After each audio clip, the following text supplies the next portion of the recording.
நேற்று உச்சநீதிமன்றத்தில் தலைமை நீதிபதி கவாயின் மீது ராகேஷ் கிஷோர் என்ற ஒரு கிழட்டு வக்கீல் செருப்பை வீசி எறிந்துவிட்டு சனாதன தர்மத்தை அவமதிக்கும் யாரையும் இந்த நாடு மன்னிக்காது என்று கூச்சலிட்டிருக்கிறான். ஆனால் அவன் மீது வழக்கு பதிவு செய்யப்படவில்லை. சில நிமிடங்களில் விடுவிக்கப்பட்டிருக்கிறான். ஒருவேளை மோடிக்கு எதிராக யாராவது செருப்பை வீசி இருந்தால் இந்த ஏழை தாயின் மகன் மீது அப்படின்னு இந்த நேரம் பெரிய சீனை போட்டிருப்பாரு. ஆனா இவரு கவாய்க்கு போன் பண்ணி நீங்க ரொம்ப பொறுமையா நடந்துகிட்டீங்கன்னு பாராட்டினாராம். இது எப்படி இருக்கு? நீதிபதி கவாய் சனாதன தர்மத்தை அவமானப்படுத்திட்டாராம். சனாதன தர்மம் சூத்திரர்களையும் பஞ்சமர்களையும் நூற்றாண்டு காலமாக அவமானப்படுத்துகிறதே, இழிவுபடுத்துகிறதே. அதை என்ன செய்யலாம்? பார்ப்பன சனாதன தர்மத்தை விமர்சிப்பவர்களுக்கு எதிராக போடப்படும் வழக்கு, நீதிபதி கவாய் மீது வீசப்பட்ட செருப்பு, காந்தி மீது செலுத்தப்பட்ட கோட்சேயின் தோட்டா, கௌரி லங்கேஷை பன்சாரையை கொலை செய்த சனாதன் சன்ஸ்தாவின் தோட்டா, இவை அனைத்தும் ஒன்றுதான், வேறு வேறல்ல.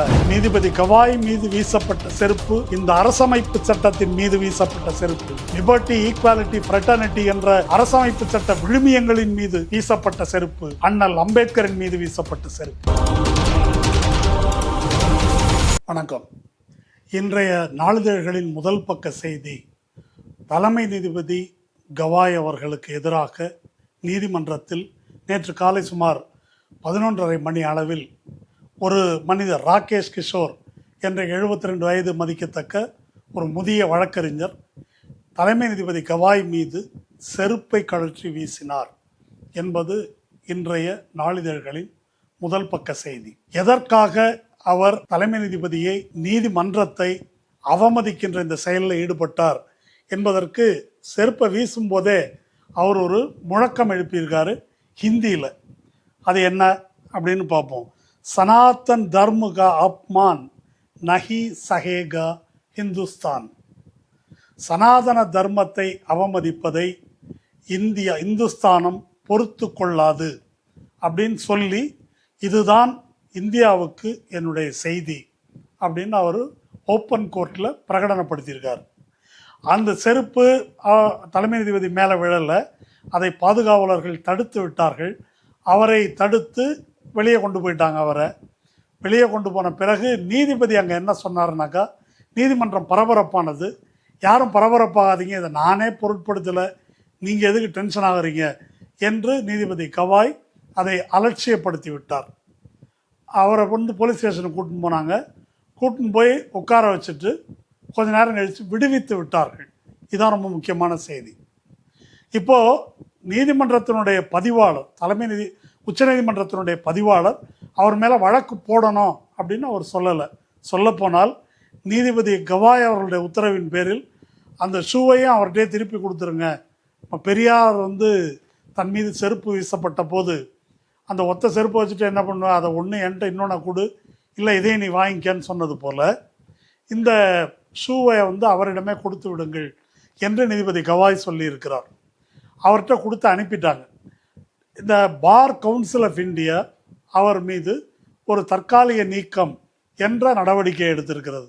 மற்றபடி அந்த வழக்கறிஞர் மீது எந்த கிரிமினல் குற்ற வழக்கும் பதிவு செய்யப்படவில்லை. எதற்காக இந்த காரியத்தை அவர் செய்தார், இதனுடைய பின்புலம் என்ன அப்படின்னு பார்ப்போம். சென்ற மாதம் ஒரு வழக்கு நீதிபதி கவாய் அவர்களுடைய அமர்வின் முன்னால் ஒரு பப்ளிக் இன்ட்ரெஸ்ட் லிட்டிகேஷன், பொது நல வழக்கு வந்தது. அந்த வழக்கை போட்டிருந்தவர் ராகேஷ் தலால் என்பவர். அவருடைய மனு என்ன அப்படின்னு சொன்னால், கஜுராஹோவில் ஒரு விஷ்ணு சிலை இருக்கிறது. அந்த விஷ்ணு சிலையின் தலை சேதமுற்று இருக்கிறது. அது முகலாயர் படையெடுப்பின் போது சேதமாயிடுச்சு. அதை திரும்ப புதுசாக செஞ்சு வைக்கணும் அப்படின்னு நான் ஆர்கியலாஜிக்கல் சர்வே ஆஃப் இந்தியா, இந்திய தொல்லியல் துறைக்கு நான் மனு செய்தேன். தொல்லியல் துறை அதை மறுத்துட்டாங்க. அப்படியெல்லாம் இந்த தொல்லியல் சின்னங்களில் நாங்கள் திருத்தம் செய்ய முடியாது, மாற்றி அமைக்க முடியாது என்று சொல்லி மறுத்து விட்டார்கள். அதனால் உச்சநீதிமன்றத்துக்கு நான் மனு செய்கிறேன், நீங்கள் சொல்லணும். அப்போ கவாய் என்ன சொல்லியிருக்காரு, இது தொல்லியல் துறைக்கு அதனுடைய விதிமுறை அப்படி தான், தொல்லியல் சின்னங்கள் எப்படி இருக்குதோ அப்படியே அதை பராமரிக்க வேண்டும் என்பது தான் தொல்லியல் துறையினுடைய விதிமுறை. அதன்படி தான் அவங்க சொல்லியிருக்கிறாங்க. அனாவசியமாக இந்த கோர்ட்டுக்கு எதுக்கு நேரத்தை வேஸ்ட் பண்ணுறீங்க, உங்களுக்கு எனக்கு இது என்னுடைய வழிபாட்டு உரிமை, சாமி கும்பிடுற உரிமை, அது எனக்கு இருக்குதா இல்லையா, அதை நீதிமன்றம் உறுதி செய்யாதா என்று கேட்டபோது எரிச்சல் அடைந்த நீதிபதி கவாய் அங்கே சேதம் ஆகாமல் ஒரு பெரிய சிவலிங்கம் இருக்குது, அதை கும்பிட வேண்டியது தானே? இல்லைன்னா உங்கள் மகாவிஷ்ணுகிட்டே கேளுங்க, இந்த தலையை சரி பண்ண சொல்லி உங்கள் கடவுளையே வேண்டிக்கிங்க. இதுதான் அவர் சொன்னது. இது சொன்ன உடனே அவர் இந்து மதத்தை புண்படுத்தி விட்டார் நீதிபதி, இந்து மத உணர்வை புண்படுத்தி விட்டார், இந்து மதத்தை அவமதித்து விட்டார் என்று சொல்லி சோஷியல் மீடியாவில் மிக கடுமையான ட்ரோலிங், தாக்குதல்கள். இந்த தாக்குதல்களை தொடர்ந்து ஒரு 2 நாள் கழித்து வேறொரு வழக்கு விசாரணைக்கு வரும்போது இந்த மாதிரி என்னை சோஷியல் மீடியாவில் நான் இந்து மத உணர்வை புண்படுத்தி விட்டதாக ட்ரோல் பண்ணுறதாக சிலர் சொன்னாங்க, கேள்விப்பட்டேன். நான் எல்லா மதங்களையும் சமமாக மதிப்பவன் அப்படின்னு அவர் நீதிபதி கவாய் வந்து சொல்கிறாரு. உடனே அந்த கோர்ட்டில் இருந்த சொலிசிட்டர் ஜெனரல் துஷார் மேத்தா, ஆமாம்மா இப்போல்லாம் எப்படி ஆகிப்போச்சுன்னா நியூட்டனோட விதி ஒன்று இருக்குது, ஒவ்வொரு வினைக்கும் அதற்கு இணையான எதிர்வினை உண்டு அப்படின்னு ஒரு நியூட்டன் விதி இருக்குது. சோஷியல் மீடியாவை பொறுத்த வரைக்கும் இணையான எதிர்வினையாக இருக்கிறது இல்லை, கொஞ்சம் கூடுதல் எதிர்வினையாக இருக்குது அப்படின்னு சொல்லி துஷார் மேத்தா பதில் சொல்லுகிறார். இந்த பதிலே கொஞ்சம் விஷமத்தனமானது, அதை நம்ம பார்ப்போம். இது அவர் சொன்ன பதில். ஆர்கனைசர் ஒரு செய்தி வெளியிடுது. அந்த செய்தியில் அதை நேரடியாக தலைமை நீதிபதிக்கு கண்டனம் தெரிவிக்காமல் இந்த மாதிரி கவாய் பேசினது இந்துக்களின் மத உணர்வை புண்படுத்தி இருக்கிறது என்று குறிப்பிட்டு ஆர்கனைசர் ஒரு செய்தி வெளியிடுது. காஷ்மீரில் இருந்த முன்னாள் டைரக்டர் ஜெனரல் ஆஃப் போலீஸ், அவர் பேர் சேஷ்பால் வெய்த், அவர் வந்து ஒரு சோஷியல் மீடியாவில் எழுதுகிறார், இது உடனே கவாய் தலைமை நீதி பதவியிலிருந்து ராஜினாமா பண்ணோம், அவர் சனாதன தர்மத்தை அவமதித்து விட்டார் அப்படின்னு அவர் எழுதுகிறார். இப்படி இந்த சமூக ஊடகங்களில் இந்துத்துவ சக்திகள் மத்தியில் இந்த கவாய் அவர்களுடைய இந்த கமெண்ட், இது ஒன்றும் ஜட்ஜ்மெண்ட் இல்லை, கமெண்ட், இந்த கமெண்ட் வந்து பெரும் ஒரு கொந்தளிப்பை, வெறுப்பை ஏற்படுத்தி அந்த வெறுப்பு அப்படியே பராமரிக்கப்பட்டு வந்தது. அதன் தொடர்ச்சியாகத்தான் இன்னைக்கு இந்த மனிதர், இந்த ராகேஷ் கிஷோர் என்ற வழக்கறிஞர் தலைமை நீதிபதி மீது செருப்பு எறிஞ்சிருக்கிறார். செருப்பு எரிஞ்சிட்டு போலீஸ் ஸ்டேஷன் கொண்டு போயிடுறாங்க. ஸ்டேஷனில் கொண்டு போய் அவரை கண்டிக்கும் போது, நான் இதற்காகலாம் வருத்தப்படலை, நான் செஞ்சது கரெக்டுன்னு பேசுகிறார்.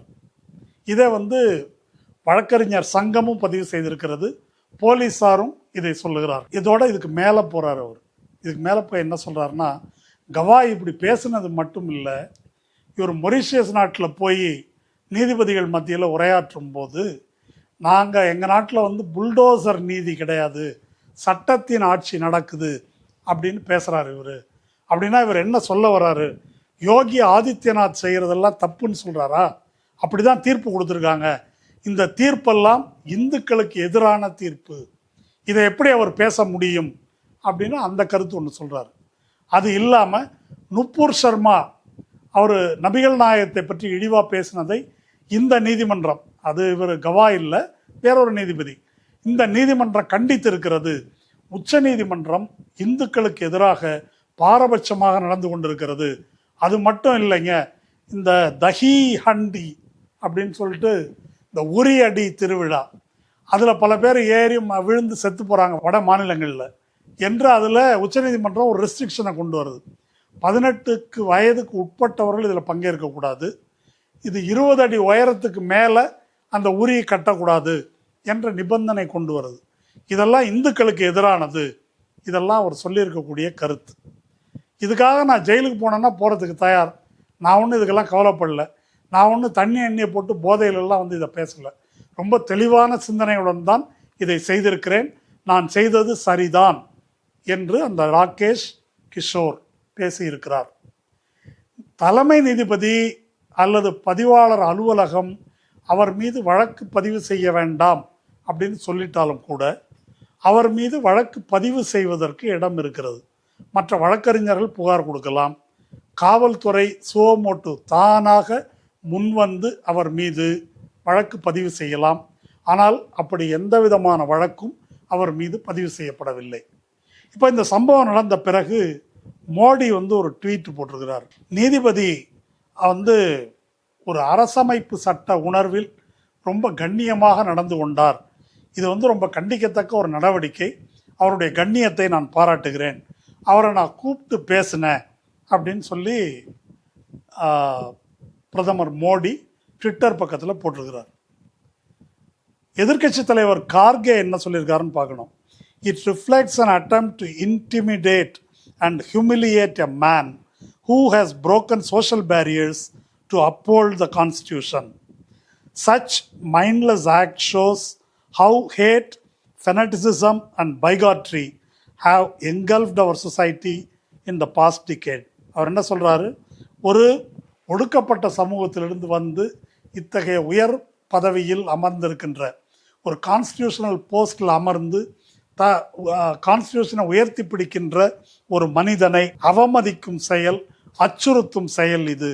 கடந்த 10 ஆண்டுகளில் இந்த வெறுப்புணர்வு எவ்வளவு வளர்ந்திருக்கிறது என்பதற்கு இது ஒரு சான்று. அதுக்கு மேலே, it is clear from the utterances of the assailant that which ideology drives such hate. அந்த ராகேஷ் கிஷோர் பேசியிருக்கிறதுலேருந்து என்ன சித்தாந்தம் அவரை வழிநடத்துகிறது என்று தெளிவாக தெரிகிறது. The communal and casteist poison spread by the right wing has reached a stage where even the CJI, a Dalit judge, is openly targeted. வலதுசாரி இயக்கத்தினர் பரப்பிய மத சாதி வெறி எந்த அளவுக்கு போயிருக்குன்னாக்கா ஒரு தலைமை நீதிபதியே தாக்கலாம் என்ற எல்லைக்கு போயிருக்கிறது. இது எதிர்க்கட்சி தலைவர் கார்கேயினுடைய கருத்து. அதே போல் உச்சநீதிமன்ற மூத்த வழக்கறிஞர் இந்திரா ஜெய்சிங், இது நேரடியான ஒரு தீண்டாமை குற்றம், இதுக்கு வழக்கு பதிவு செய்ய வேண்டும் அப்படின்னு அவங்க பதிவு போட்டிருக்கிறாங்க. வேறு பலரும் போட்டிருக்கிறாங்க. ஆனால் இவ்வளவு பேர் சொல்லியும் கூட அப்படி ஒரு வழக்கு இந்த நபருக்கு எதிராக பதிவு செய்யப்படவில்லை. மாறாக என்ன நடக்குது அப்படின்னு சொன்னாக்கா, இது ஒரு ஜாதி பிரச்சனை கிடையாது, இது ஜாதி பிரச்சனை என்று திசை திருப்புகிறார்கள். அவர் தலித்துன்னு இவர் சொன்னார், தலித்துங்கிறதுக்காகவா அந்த செருப்பை வீசி எறிஞ்சார் என்று ஆப் இந்தியா என்ற ரைட் விங் இணைய பத்திரிகை இதை விளக்கம் எழுதுது. இது ஆப் இந்தியா மட்டும் எழுதலை, அந்த செருப்பை வீசிய ராகேஷ் கிஷோர் பேசியிருக்கிறாரு. இந்துஸ்தான் டைம்ஸில் வந்திருக்கு, இதை கேளுங்க. It is one sided that you are taking advantage of the fact that the CJI is a Dalit. CJI ஒரு தலித்து அப்படின்னு உடனே நீங்கள் கூச்சல் போட ஆரம்பிக்கிறீங்க ஒருதலை பட்சமா. he is not a Dalit. அவர் தலித்தே கிடையாது. அவர் சனாதன தர்மத்தின் கீழே ஒரு காலத்தில் இருந்தார், அதாவது இந்துவா இருந்தார். அவர் தான் புத்த மதத்துக்கு மாறிட்டார்ல, அப்புறம் நீ எப்படி தலித்துன்னு உன்னை சொல்லுகிற? இது அந்த செருப்பை வீசி எறிந்தவனுடைய கூற்று. அந்த அளவுக்கு வன்மம் கொண்ட நபராக இந்த நபர் இருந்த போதும் அவர் மீது வழக்கு பதிவு செய்யப்படவில்லை. அவ்வாறு தலித்துக்கு எதிரான குற்றம் என்று பேசுபவர்களுக்கு எதிராக இந்துத்துவ சக்திகள் ஒரு பிரச்சாரத்தை கட்டவிழ்த்து விட்டிருக்கிறார்கள். ஆர்கனைசர் பத்திரிகை இதை பதிவு பண்ணிருக்கு. ஒரு வரி இதை கேளுங்க. Despite this clarification, the controversy appear to have left sections of the community unconvinced, culminating in Monday's incident. Gavai ஒரு தன்னிலை விளக்கம்லாம் கொடுத்தாரு, நான் எல்லா மதங்களையும் மதிக்கிறேன்னு சொல்லிட்டு. இருந்தாலும் இந்துக்களில் பெரும்பான்மையினர் இதை கன்வின்ஸ் ஆகலை. அதனால தான் இந்த திங்கட்கிழமை இன்னைக்கு இந்த செருப்பு வீச்சு சம்பவம் நடந்திருக்குது. இப்போ இந்த கூற்றுகளிலிருந்து நாம் புரிந்து கொள்வது என்ன? இந்த ராகேஷ் கிஷோர் என்ற இந்த நபர் செய்த செயலை ஆர்கனைசர் உள்ளிட்ட பத்திரிகைகள், ஸ்வராஜ்யா என்ற வலதுசாரி பத்திரிகை உள்ளிட்ட பத்திரிகைகள் மறைமுகமாக மட்டுமல்ல நேரடியாகவே ஆதரிக்கிறார்கள். இது கண்டிக்கத்தக்கது. ஒரு தலித் நீதிபதியை இழிவுபடுத்தும் விதத்தில் இப்படி நடந்திருக்கிறீங்க. அவர் என்ன சொல்லிட்டாரு, அதிகபட்சம் போனால் ஒரு எரிச்சலில் இதுக்கெல்லாம் ஒரு பப்ளிக் இன்ட்ரெஸ்ட் லிட்டிகேஷனா, இதெல்லாம் ஆர்கியாலஜிக்கல் சர்வே மேட்ரு, இது கூட உனக்கு தெரியாதா, உன் கடவுளிடம் வேண்டிக்கொள் என்று சொல்லியிருக்கிறார். எனக்கு என்ன புரியலை அப்படின்னா, விஷ்ணு பகவான்கிட்டே வேண்டிக்க அப்படின்னு சொல்கிறது எந்த வகையில் மத உணர்வை புண்படுத்துவதாகும்? இப்போ கோயில் வாசலில் பெரியார் சிலை வச்சுருக்குது, கடவுள் இல்லை இல்லை இல்லவே இல்லைன்னு போட்டிருக்கு, இது பக்தர்களின் மத உணர்வை புண்படுத்துது அப்படின்னு சொல்கிறாங்க. பெரியார் சிலையை எடுக்கணும்னு பேசுகிறாங்க. இப்போ கடவுள் இல்லைன்னு கவாய் சொல்லலை, கடவுள் உண்டு என்று நம்புகிறீர்களே, உங்கள் கடவுளிடம் முறையிடுங்கள் அப்படின்னு சொல்லியிருக்காரு. இதில் ஒன்று ஆத்திரப்படுறதுக்கு என்ன இருக்குது? கடவுளிடம் முறையிடுங்கள் என்றுதான் எல்லா ஆன்மீக பேச்சாளர்களும் பார்ப்பனர்களும் மத போதகர்களும் எல்லா மதத்தை சேர்ந்த மத போதகர்களும் இறைவனிடம் கையேந்துகள் தான் சொல்கிறாங்க. கடவுள்கிட்ட முறையிடுங்க, இந்த கோயிலுக்கு போனால் அது நடக்கும், அந்த கோயிலுக்கு போனால் இது நடக்கும், எத்தனை கதை சொல்கிறாங்க. இப்போ கவாய் அதை சொன்னால் உனக்கு ஏன் எரியுதுன்னு எனக்கு புரியல. அது எப்படி மத உணர்வை புண்படுத்துவது ஆகும் என்று எனக்கு புரியலை. இதுக்கு ஒரு செக்ஷன் வச்சுருக்கிறாங்க 295A. இப்போ பிஎன்எஸ்ல அதை எப்படி மாற்றிருக்காங்கன்னு தெரியல. அது மத உணர்வை புண்படுத்தும் விதத்தில் பேசுதல். அது என்ன புண்படுத்தும் விதத்தில்? மதத்தின் மீதான எல்லா விமர்சனங்களையும் இந்த செக்ஷனில் கொண்டு வந்துருவாங்க. இப்போ கருப்பர் கூட்டம் அவங்க இப்படி பாடினாங்கன்னு சொல்லிட்டு அவங்க மேலே ஒரு கேஸ் போட்டு குண்டாசெல்லாம் உள்ள தள்ளினாங்க. கவாய் இப்போ அதெல்லாம் சொல்லலை. திரும்ப இதை எங்கே கொண்டு வராங்கன்னா 295Aல மத உணர்வை புண்படுத்தி விட்டார் அப்படின்றதுக்கு தான். அந்த மத உணர்வுன்றது தான் சனாதன தர்மத்தை இழிவுபடுத்தி விட்டார் அப்படின்னு கொண்டு வராங்க. இப்போ நம்முடைய கேள்வி என்னன்னாக்கா, மத உணர்வை நான் புண்படுத்துவது இருக்கட்டும், எங்களை இந்த மதம் புண்படுத்துகிறதே அதை எங்கே முறையிடுவது? சனாதன தர்மத்தை நாங்கள் இழிவுபடுத்துவது இருக்கட்டும், சனாதன தர்மம் இந்த நாட்டின் ஆக பெரும்பான்மையான சூத்திர பஞ்சம மக்களை இழிவுபடுத்துகிறதே, அதை எங்கே போய் முறையிடுவது? அதை எந்த செக்ஷனில் தண்டிப்பது என்பதுதான் கேள்வி. இதுக்கு அன்டச்சபிலிட்டி ஆக்டில் கேஸ் போட்டிருக்கணும். அன்டச்சபிலிட்டி ஆக்டில் கேஸ் போடுவதற்கு எல்லா செக்ஷனும் அதில் இருக்குது.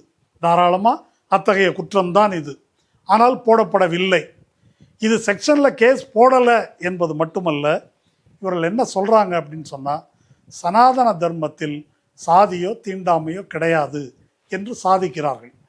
இந்த விஷயத்தை நம்ம திரும்ப திரும்ப திரும்ப பேச வேண்டியிருக்குது. இப்போ சனாதன தர்மம் என்பதை பற்றி இப்போ அந்த ஆள் சொல்கிறாரு, சனாதன தர்மத்துக்கு எதிராக யார் பேசினாலும் இதை தான் செய்வேன், இந்துஸ்தானத்தில் அவங்களுக்கு இடம் இல்லைன்னு அந்த ஆள் பேசியிருக்கிறார். பாபா சாஹேப் அம்பேத்கர் என்ன சொல்கிறாரு சனாதன தர்மத்தை பற்றி? Antisemitism of the Nazis against the Jews is in no way different in ideology and in effect from the Sanatanism of Hindus against untouchables. தீண்டத்தகாதோர் எனப்படும் மக்களுக்கு எதிராக சாதி இந்துக்கள் கடைப்பிடிக்கின்ற தீண்டாமை என்பது யூதர்களுக்கு எதிராக நாஜிகள் கடைப்பிடித்த வன்முறையை அல்லது நிறவெறியை இனவெறியை காட்டிலும் எந்த விதத்திலும் குறைந்ததல்ல. இது ஒரு நாஜி கோட்பாடுன்னு சொல்லியிருக்காரு.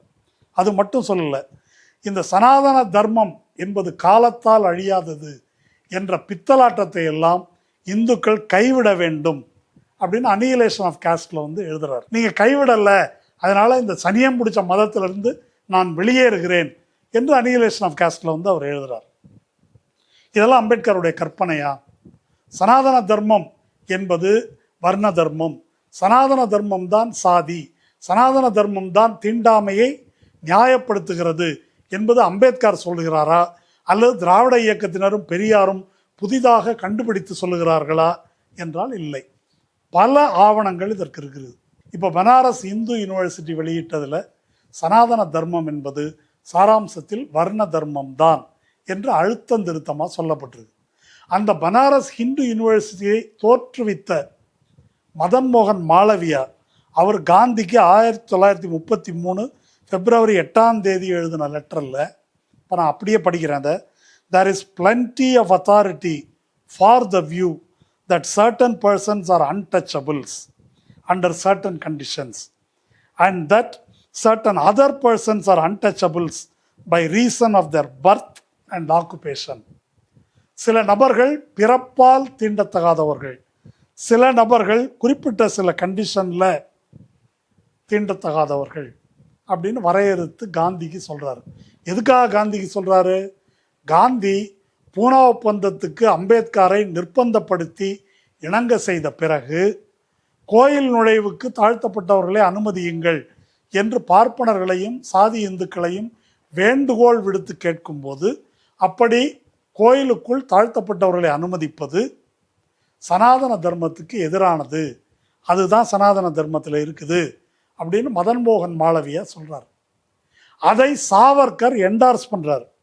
ஸ்ருதிகளும் ஸ்மிருதிகளும் புராணங்களும் என்ன சொல்கின்றனவோ அதுதான் சனாதன தர்மம். ஸ்ருதி ஸ்மிருதி எல்லாம் என்ன? அதுதான் வைதிக மனு தர்ம விதிகள். அதன்படி சனாதன தர்மம் இருக்கிறது, அதைத்தான் கடைப்பிடிக்கணும் என்பது சாவர்கரின் கருத்து. இந்த மதன் மோகன் மாளவியா கருத்தை அவர் என்டார்ஸ் பண்றார். இதெல்லாம் எழுதப்பட்டிருக்கின்ற அப்பட்டமான உண்மைகள். இந்த உண்மைகளின் இதுக்கு மேல வாமன் பாண்டுரங் கானே அவருடைய தர்மசாஸ்திரம் பற்றிய நூலில் அவர் பாரத ரத்னா பட்டம்லாம் கொடுத்துருக்காங்க. அவர் சனாதன தர்மம் என்றால் இதுதான் அப்படின்னு வரையறுத்து சொல்லியிருக்கார். இதைத்தான் அம்பேத்கர் எடுத்துக்காட்டி சொல்கிறார். இப்போ இத்தனையும் எழுதி வைத்து கொண்டு தற்போதைய நீதிமன்றங்கள், அது உயர்நீதிமன்றத்தில் தொடங்கி உச்ச நீதிமன்றம் வரை ஒரு மோசடியை செய்கிறார்கள். சனாதன தர்மத்தில் வர்ண தர்மம் என்பது அடங்கியதல்ல, அப்படியெல்லாம் சொல்லலை. உங்களுக்கு எல்லாருக்கும் தெரிந்த, உங்கள் நினைவில் இருக்கக்கூடிய ஒரு விஷயம், இந்த சனாதன ஒழிப்பு மாநாட்டில் துணை முதல்வர் உதயநிதி ஸ்டாலின் அன்று பேசியது. அவர் சனாதன தர்மம் என்பது டெங்கு மலேரியா போல ஒழித்து கட்டப்பட வேண்டியது அப்படின்னு பேசினார். உடனே அவருக்கு எதிராக இந்தியா பூரா வழக்கு போட்டிருக்கிறாங்க. அவர் இந்து மதத்தை ஒழிக்க வேண்டும் என்று சொல்லிவிட்டார் என்று அதை திருப்பினாங்க. அதற்கு நாடாளுமன்ற உறுப்பினர் ஆர் ராசா அவர்கள் விளக்கம் அளித்தார். இந்து என்பதில் 2 வகை இருக்கு. அது சனாதன இந்து, சபிக்கப்பட்ட இந்துன்னு 2 வகை இருக்கு. சபிக்கப்பட்ட இந்துக்கள் தான் சூத்திரர்களும் தாழ்த்தப்பட்டவர்களும். சனாதன இந்து மதம் என்பது வர்ண தர்மத்தை நிலைநாட்டுவது தான் அப்படின்னு அந்த ஆதாரங்களை எல்லாம் எடுத்து போட்டு 2 பேருமே கோர்ட்டில் வழக்கு தொடுத்துருக்குறாங்க, மனு போட்டிருக்கிறாங்க.